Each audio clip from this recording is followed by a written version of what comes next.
Unit 5, Lesson 3, Part 2, Slope. So we're going to do a couple more examples of slope. So now our third line is a line that's not going uphill or downhill. So imagine that you're just walking along the sidewalk. So this type of line does not have a rise. So when you are calculating the slope, if you were to pick 2 points to go from here to here, so m is equal to rise over run.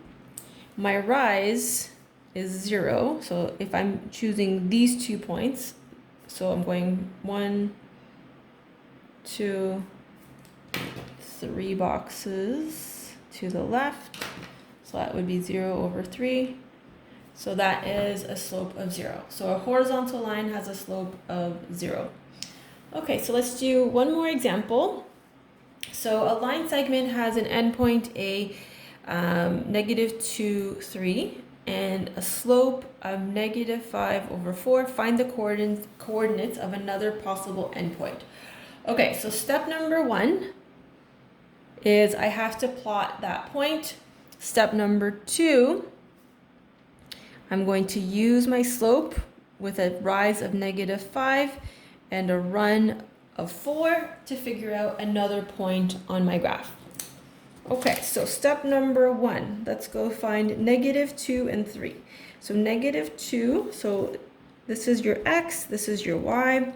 So -2, you're gonna go to the left 2 spots, and then you're gonna go up 3. So that is your point number 1. But you can't have a line unless you have another point. So now we have to figure out where our other point is. So when we look at this slope, a couple things should jump out at you. One of them being that it is a negative slope.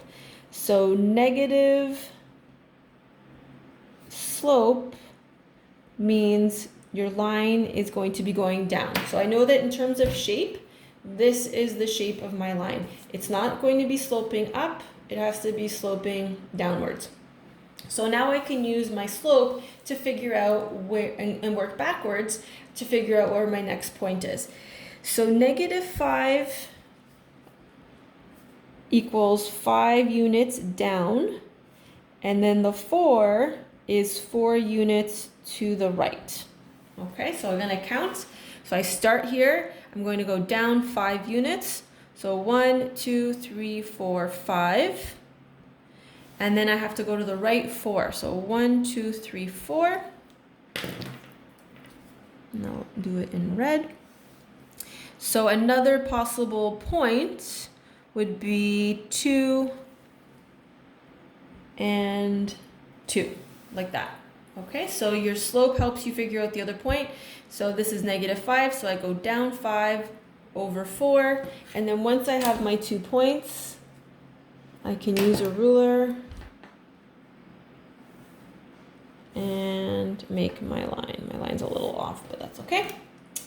All right, so that concludes lesson 3. So what I would like you to do is try the worksheet, try a few examples of determining slope and determining other points on a line given the slope.